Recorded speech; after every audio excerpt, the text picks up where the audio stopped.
Election commission of India ने दिल्ली में press conference करी और राहुल गांधी के मत चोरी और वोट चोरी के जो आरोप थे उसका खंडन किया। हमारे साथ कांग्रेस नेता हैं, इनसे बात करेंगे और जानेंगे कि क्या ईसीआई की जो प्रेस कॉन्फ्रेंस थी उसका इनका क्या मत है।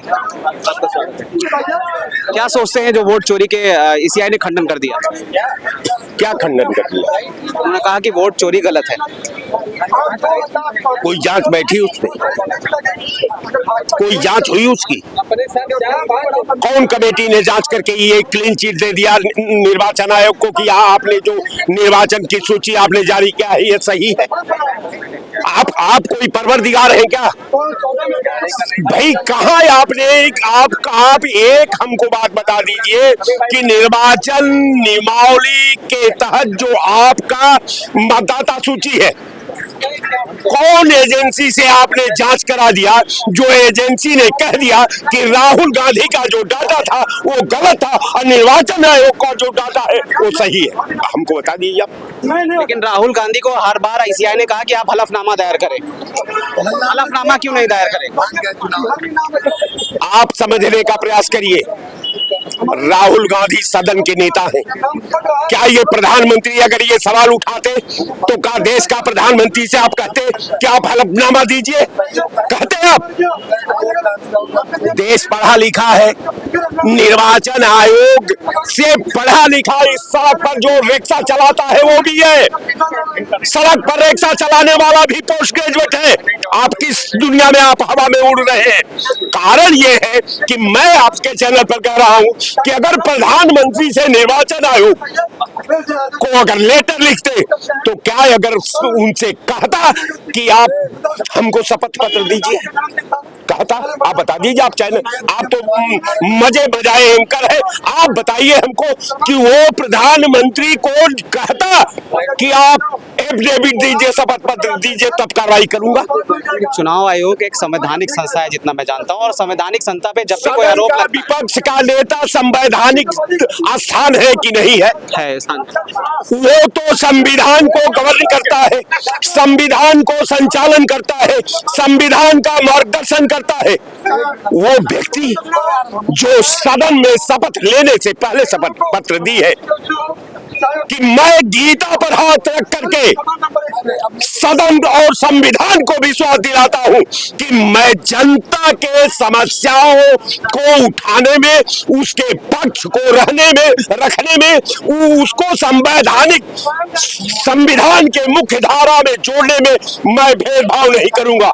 ये शपथ पत्र है। फिर शपथ किसका? किस बात का शपथ? राहुल गांधी की पार्टी ने 3 बार इनको लेटर लिखा। आप शपथ पत्र लेंगे? किस कमेटी से आपने जांच कराया? किस कमेटी ने आपका कह दिया कि नियमावली जो डाटा है, आपने डाटा में 65 लाख लोगों को संविधान के मुख्य धारे से निकाल करके कर्मनाशा के पेटा में डाल दिया है, वो आपकी नियमावली जो संशोधन लिस्ट है वो सही है? आदित्य श्रीवास्तव नाम का एक वहां पे शख्स आ रहा था, उसने बताया कि मैं 3 स्टेट में पढ़ने गया और काम करने गया, उसके बाद वोट दिया। रियलिटी चेक कई न्यूज टीवी चैनलों ने किया, इस पे क्या बोलेंगे? कौन टीवी चैनल? टीवी चैनल अब जांच करेगा क्या? टीवी चैनल अगर संवैधानिक प्रोसीडिंग का जब जांच शुरू कर दे तो टीवी चैनल तो बता रहा था कि लाहौर पर भारत ने झंडा फहरा दिया, कराची पर झंडा फहर गया।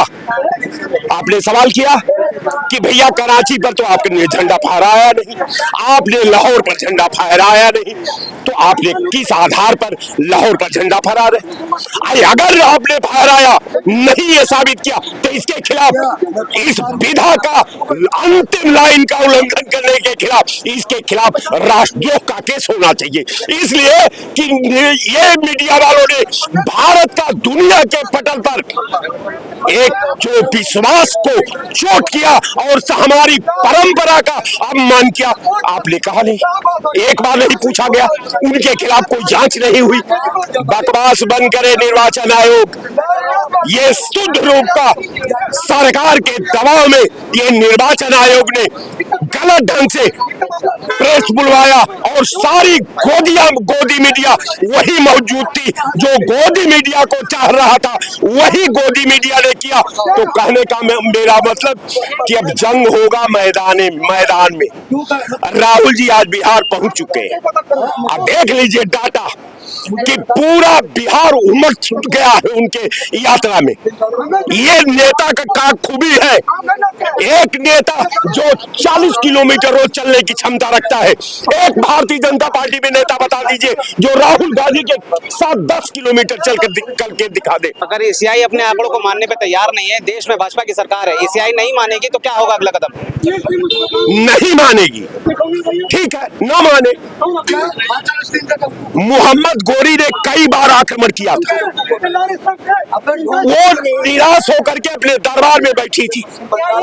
एक चींटी से उसने मार्गदर्शन किया कि एक चींटी चढ़ रही थी, गिर रही थी, चढ़ रही थी, गिर रही थी। अब फिर गिरते वो चढ़ गई। जब चढ़ गई तो इतिहास जो है अतीत को गंभीरता से लेता है। इतिहास जो है अतीत के दहलीज पर तैयार होता है। आज जो राहुल गांधी ने कहा है, हम समझते हैं कि राहुल गांधी केवल नेता नहीं है, दूर दृष्टि वाले व्यक्ति है। राहुल गांधी ने जो देश के लिए भविष्य में घोषणा की है, उन्होंने कहा कि देश में सुनामी आ जाएगी। आ गया पूरा देश। सरकार ने उपहास उड़ाया, देश ने सुनामी का दंश झेला। उन्होंने कहा कि ये जो है ब्लैक धन मनी का जो ला रहे हैं नोटबंदी, इससे देश का मध्यम वर्ग बर्बाद हो जाएगा। बर्बाद हो गया। उन्होंने कहा कि लॉकडाउन में इतने लोग मरेंगे कि गंगा और जमुना का बेटा लाश में बदल जाएगी। लाश में बदल गया। यहाँ तक कि बेटा न अपने पुत्र को उठाने को तैयार था, न पुत्र अपने बाप को उठाने को तैयार था। ये आपकी उपलब्धि थी।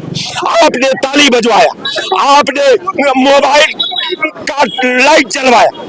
आप जो मेडिसिन बना दिए, जिनको लगी वो उस वक्त नहीं मरे, अब एक एक करके वो भी मर रहे हैं। इसका भी आप जानकारी कर लीजिए। कहने का मेरा मतलब कि आप घबराइए ना। आपका पाप का अंतिम दौर चल रहा है। ये कभी भी जो आपका पाप की नगरी है लंका, ये स्वतः जल करके आपके माचिस और आपके पेट्रोल से लंका स्वयं जल करके राख हो जाएगी। 70 साल तक आप भी जो है, आपने कांग्रेस ने राज किया 70 साल, और उसके बाद अभी जो है 2014 के बाद से बीजेपी राज कर रही है। तो किस तरह का कार्यकाल डिफरेंट देख रहे हैं आप? कितने दिन से आप ये माइक पकड़े हैं? 5 साल हुआ। 5 साल में इतना अनुभवी एंकर होकर के जब आप 70 साल का ठीकरा अगर कांग्रेस पर फोड़ते हैं, तो कम से कम अब आपकी योग्यता को तो मैं कुछ नहीं कह सकता, लेकिन इतना जरूर कहूंगा कि कम से कम आप इतना जानकारी पहले कर लेते कि कांग्रेस ने इस देश पर कितने दिन हुकूमत की। हम अगर कह देंगे तो आपको नहीं बात हजम आएगी।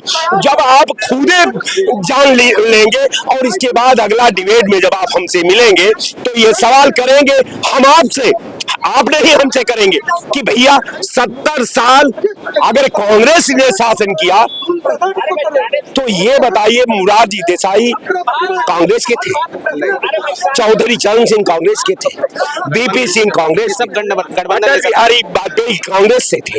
अब मोदी कांग्रेस। ये वही कांग्रेस है जिसने एक वोट से सरकार गिरा दी थी। ये वही कांग्रेस है जिसने एक वोट से सरकार गिरा दी थी बीजेपी की, और आज जो बीजेपी कर रही है वो कहीं ना कहीं उसका नतीजा भी माना जा सकता है।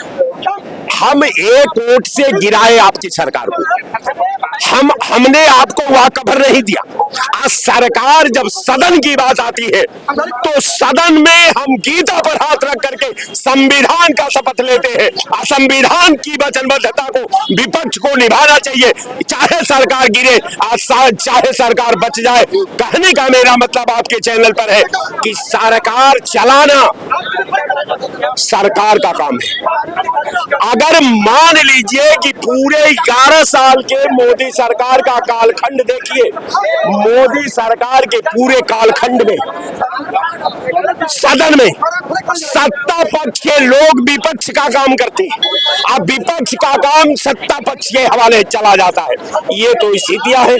जो सवाल पूछने वाला है वो खुद सवाल पूछने लगता है, जो जवाब देने वाला है वो खुद सवाल करने लगता है। तो भैया भाईगत सांप छछूंदर केरी, आज यही कारण है कि जिस मुल्क की बात हम खड़े हैं उस मुल्क में 140 करोड़ में 80 करोड़ साहब 80 करोड़ लोग कटोरा लेकर के 3 किलो गेहूं और 2 किलो चावल के हवाले हैं। आप कहते हो कि हम दुनिया का महान शक्ति है, आप लाल किला के प्राचीर से कहते हो कि हम 5 ट्रिलियन बनाएंगे भारत को।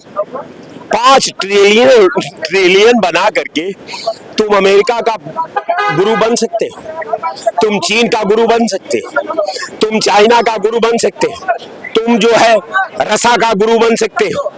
तो इन गुरु बनने वाला और गुरु का समर्थन करने वाला, ये दोनों पर मुझे लानत आती है कि ये क्या बोल रहे हैं सब और क्या सोच रहे हैं।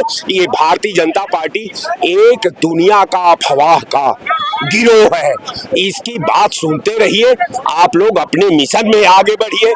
कल आने वाला कल में ईश्वर, मैं चाहूंगा कि बड़े बड़े चैनल के रूप में ये चौंगा मेरे सामने आवे। मेरी शुभकामना। मेरी एक आखिरी क्वेश्चन, पूजा पाल को समाजवादी पार्टी ने निकाला, इसको किस तरीके से देखती है कांग्रेस? देखिए, पूजा पाल का मामला चूंकि सपा का मामला है, मैं सपा के इंटरनल मामला में या अगर किसी पार्टी का अगर मुझसे सवाल करते, देखिए सिस्टम आप देखिए। पहला सिस्टम ये कि पूजा पाल ने पार्टी के हित का उल्लंघन करके भाजपा प्रत्याशी को वोट किया राज्यसभा में। दूसरी बार आपने पार्टी के हिप लाइन को तोड़ करके आपने फिर वही काम किया जो आपने पहले किया। तो राजनीति में राजा को एक बार, 2 बार, तीसरा बार अगर राजधर्म का निर्वहन करना है तो वही काम अखिलेश यादव ने किया है जो एक राजा को करना चाहिए। उस कुर्सी पर आप भी होते तो वही काम पाल के साथ करते जो अखिलेश यादव ने किया।